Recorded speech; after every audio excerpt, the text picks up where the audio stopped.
phase 2, dudes. Here we go. It's the big leagues now. 5 days a week. Starting with legs. Getting the toughest out of the way first. We may not want to, but we got to. The end of the last phase, phase 1, I tweaked my back a little bit, so I'm going to be going a little bit lighter weights in the beginning just to kind of feel it out. I kind of took a week off of any kind of heavy movements like bent over rows or deadlifts or squats or anything like that, just to kind of give the back a rest. Whenever you're dealing with any kind of injury, if it's not too serious, what you want to do is try to work through it depending on what it is, as much as you can, as far as just staying away from the lifts that cause you any pain, doing the lifts that you can actually perform properly with good form, bump the weight down so you go really light, so you can kind of contract the muscles you want to and isolate the muscle you want to without incorporating any kind of other joint or muscle in, so especially the one that's injured. So I've been taking a little bit lighter. Today I'll be taking it lighter just to kind of feel it out and hopefully get better pretty soon. That's the thing. We may be buff dudes, and you may be buff dudes, but even buff dudes can get injuries, and you just got to be careful, you know? I mean, you don't want to push through the pain. There's a big difference of being sore and actually experiencing pain and discomfort. So if you are, sometimes the only option is rest, light weights, and slowly get back into it. Last year I was having, pretty bad tennis elbow. I had to lay off a lot of arms exercises for a while. It wasn't exactly the most fun, but hey, I didn't push myself too hard. I didn't re-injure myself or make it worse, and now I'm good to go again, and that's what Brandon's going to be doing as well. So having said that, we're going to get it in the gym. This is phase 2, weeks 4 through 6. We're going to hit it hard. I hope you guys are too. Remember those progress pictures. Let's do it.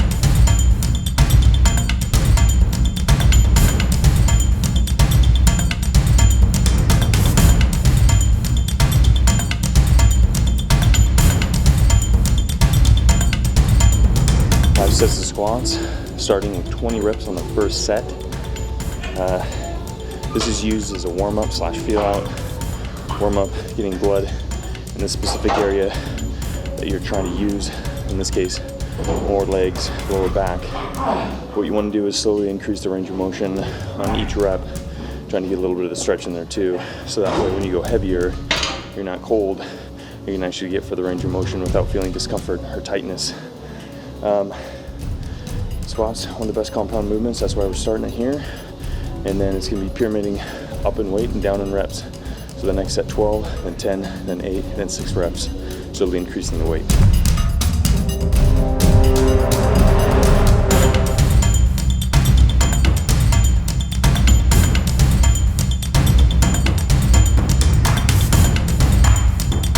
RDLs, or Romanian deadlifts. Trying to isolate those hamstrings right after we do squats. It's going to be 4 sets, 12, 10, 8, 8. With these, I'm not a huge fan of straight leg deadlifts. I feel like it puts a little bit too much pressure on that lower back. So with this, your knees are slightly bent, relieving a little bit of the tension on that lower back and gliding it right along the legs as you lower the weight, keeping those shoulders nice and tight so that way you're not reaching too much to the floor. If you reach to the floor, decontracting those shoulders back together, what you're going to do is cause roundness in the back and then promote injury in the lift. So this one, you want to keep those shoulder blades nice and tight together. You want to push those hips back and then slightly bend the knees, but stationary. Slowly lower it down, get a nice stretch in the hamstrings, and then power it up to the top position, extending those hips.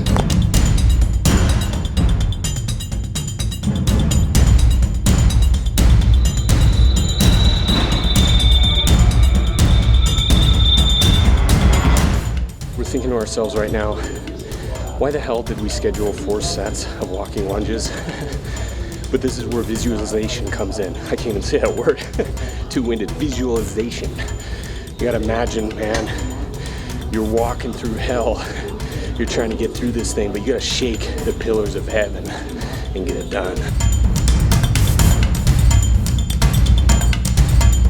That triple threat of squats, Romanian deadlifts, and walking lunges These last 3 exercises should feel like a walk in the park. Unfortunately, it feels like my legs have been hit by about 1,000 socks full of bars of soap.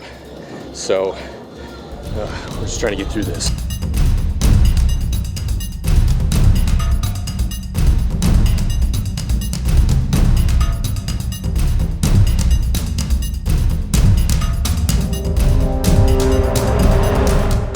Questions regarding the standing leg curl as well, what the alternatives to that are. If you don't have a standing leg curl machine, just do either the lying leg curl or the seated.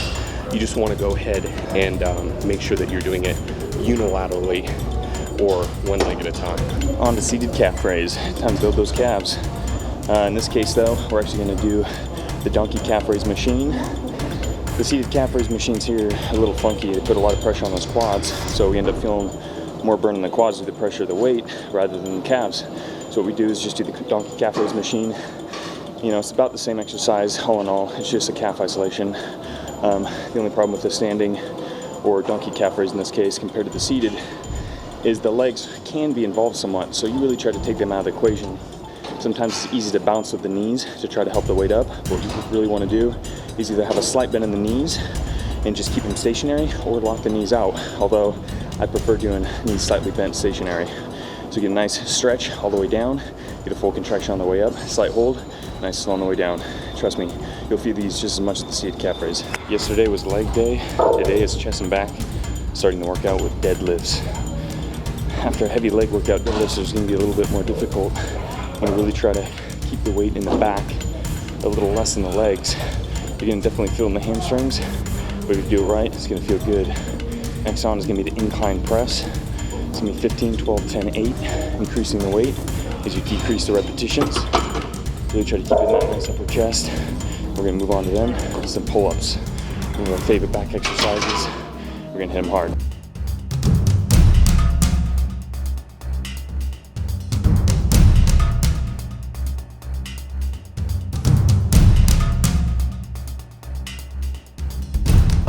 Straight arm pull downs, isolation for the back. Doing 4 sets, 12 reps each set. In this program, you'll notice that any major compound movement is usually pyramiding up in weight and down in reps. That way we can put as much stress on the muscle group as possible, but also the major compounds involve a lot of secondary muscle groups too. So you can afford to go that heavy on isolation exercises such as the straight arm pull downs. We're just going to keep it on the even rep range, slightly high reps. That way we're really not only getting the hypertrophy in the muscle, but also the endurance too. So that way, when you're doing those pull-ups or deadlifts, your back can hold up with that much load on it.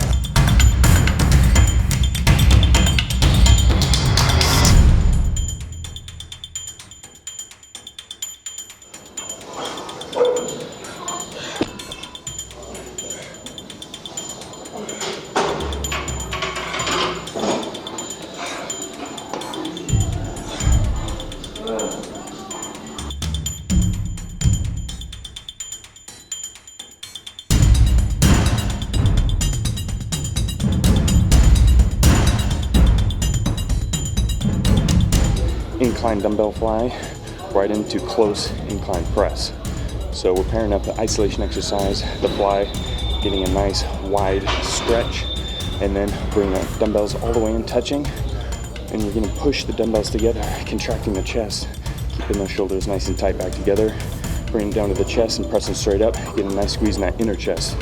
So it's pairing up 2 great exercises all in one. It's really going to exhaust that upper chest.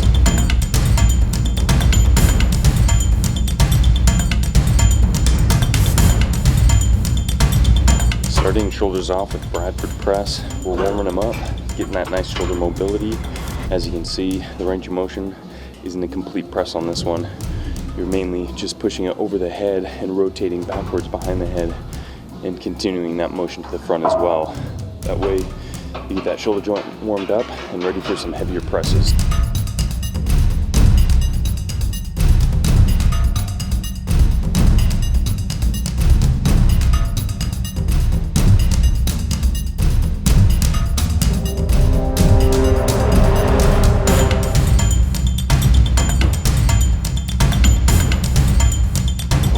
on the cables. We're going to do single arm, which is a unilateral exercise. And be slightly leaning outward away from the cable. That way you get a little bit more stretch in that delt, and you're coming from behind the back. So that way actually the posterior delt is going to start helping with the movement, and then the lateral head of the deltoid takes over from there and you get a nice squeeze. Again, you want to raise with the elbow, keeping the elbow and hand about the same height. That way you get a little bit more involvement with the lateral head rather than raising with the hand, where your hand raises above the elbow and then you get more anterior delt in that one. So really trying to focus on that lateral head, get a nice pump.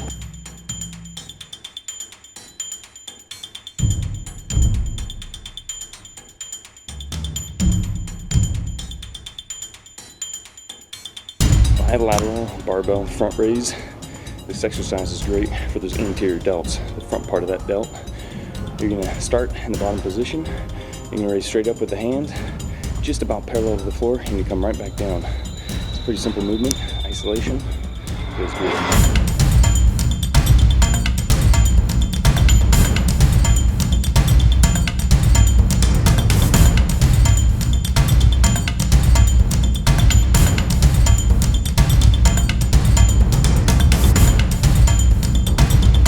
With barbell curls, what you want to do is keep your elbows stationary. You want them to remain at your sides. What you want to think about is your arm is like a hook and you're pulling it. So when you do the barbell curls, you're just pulling it up and then taking it down. Nothing in the elbows and nothing in the shoulders. You want both of those, shoulders especially, out of the equation. You don't want to use any momentum in order to get the bar up. You want to use your bicep. Rope extensions on the cable. What you want to do with this one is much like the barbell curl. You want to try to take the shoulder out of the equation. So what you can do is step forward toward the cable, so that way you get a nice vertical push downwards rather than away from you, because a lot of times that cable's going to want to pull your shoulders up and away from you. So you get closer to the cable, you get a straight down vertical push, get a nice squeeze in the triceps. The good thing about the rope too is you're going to be pulling it apart laterally, so that way you hit that lateral head of the tricep a little bit extra on this one.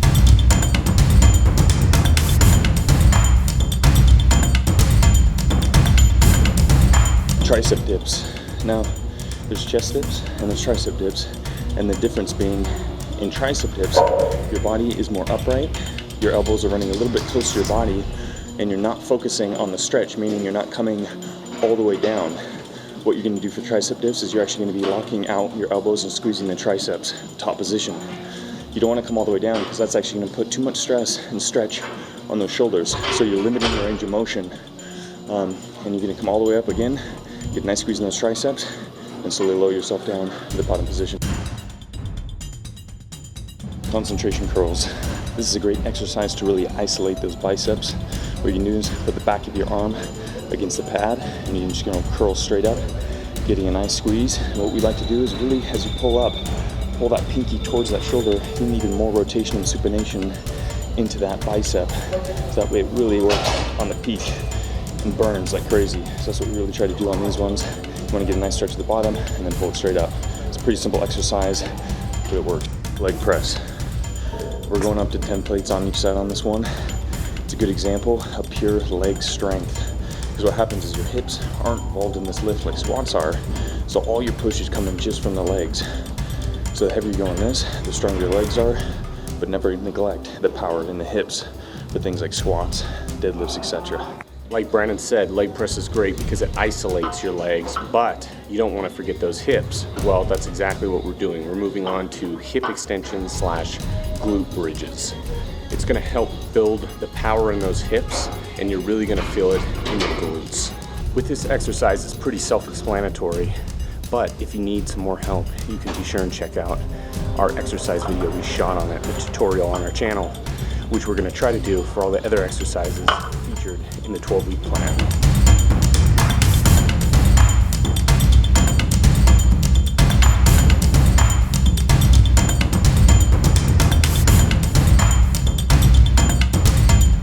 Warren Leeds, Jerry Frazier. We're coming for you guys, man. We see all your videos, your pictures you post. We really appreciate it. It keeps us motivated. I wish we could shout out all 150,000 subscribers, but then this would turn into the 500-week guide to getting in shape. But we really appreciate all your comments. We read them. We try to design our videos around your suggestions, your comments, and it keeps us going. Thanks again, dudes. Single leg RDLs with dumbbell in this case. What these do is going to focus on the hamstrings. It's an isolation exercise because what you're doing, you're really just trying to involve the hip joint in bending right the hips, flexing the hip, and then coming down, getting a nice stretch in the hamstrings, and then pulling it up from that position. Again, contracting the hamstrings to pull you up to the top position. This one's going to focus a lot on balance because you're going to try to balance on one foot with weight in the hand, so it makes it even harder. So you got to use a lot of those stability muscles to help stabilize you. So this is an excellent exercise for those hamstrings, but also the ankle stability as well for the balance. All right, dudes, there we go. Weeks 4 through 6 is done. Added that 5th day, and we can definitely feel it, but we feel good. This phase is actually going to concentrate a little bit more on legs because we're hitting them up on Monday. Usually you're the most rested, so you have the most strength and the most focus. So really concentrating on hitting it hard. Legs Monday, and then we're hitting them again on Friday. As the program progresses, we're going to keep the 2-leg day a week, but then we're going to actually start incorporating 2 days for chest and back as well, splitting those up on opposite days of the week. So this phase is starting to get used to kind of a little bit more volume and load on the muscles because now it's 5 days a week compared to 4, and as you progress it's going to turn into 6 days a week, again increasing it as much stress on the body paired up with that proper nutrition, and that's how you're going to get buff. And a lot of people have asked questions about cardio, what kind of cardio what we're doing, and also what kind of ab stuff we're doing. With cardio, for the first 3 weeks, I was hitting cardio pretty hard. I was doing 30 to 45 minutes, low intensity, about 3.5 miles per hour, 10 elevation, every single day after we worked out. The rule of thumb we like to do is we walk just fast enough where we can carry on a conversation without running out of breath. Now that it's up to 5 days, the thing is we're usually burning a lot of calories in the gym, so I'm not doing quite as much cardio. I'm still trying to do about 3 days a week. For abs, we usually try to do abs 2 to 3 times a week after our workout for about 10 to 20 minutes. We don't focus on abs quite as much as the other body parts. A lot of our core is utilized in a lot of the workouts, so we feel that works for us.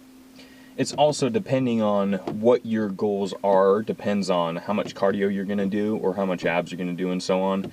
So for me, for instance, I'm already somewhat lean at this point, and I'm also more of an ectomeso, so I can lose weight pretty quickly. So I'm actually decreasing the amount of cardio that I do and focusing more on the lifting and burning the calories in that way, taking the proper nutrition so I keep lean, but at the same time I'm not losing too much weight as I did in the past when I was doing more cardio. And I can drop weight pretty quickly. So it depends on, let's say if you want to lose a lot of weight, you do want to try to get that cardio in almost every day. And if you're already pretty lean or you're trying to focus more on gaining weight, just hit about cardio maybe 3 times a week, depending on which day it is, and usually in the morning or afternoon, whatever really works for your schedule. And that's, you know, the good thing about this 12-week plan. You can switch it up depending on your body type. For instance, you know, we had some comments on our home dumbbell workouts that Brandon had lost some weight. Well, he had actually, because his truck had broke down for a while and he was walking to work every single day. That was a lot of cardio. 20 miles to work? That was pretty, no, both not uphill really. in the snow in Southern California. But so he was losing weight. You know, he wasn't eating as much. He was doing a whole bunch of cardio. Me, on the other hand, I was sitting like 10 hours a day. I was gaining weight. So the thing is, through this program, I'm trying to actually lose some weight. Brandon's actually trying to put some weight on. And that's what we're going to try to show throughout this video series. We haven't done the food videos yet, but we definitely will, to show what I'm eating in order to hit my goals and what Brandon's doing in order to hit his. So we'll see you next time on weeks 7 through 9, and then be on the lookout for those food videos. Keep it up, dudes and girls. Take those progress pictures. They're really going to motivate you on the days you're unmotivated to see all the progress you're making, and we'll see you soon. Take it easy.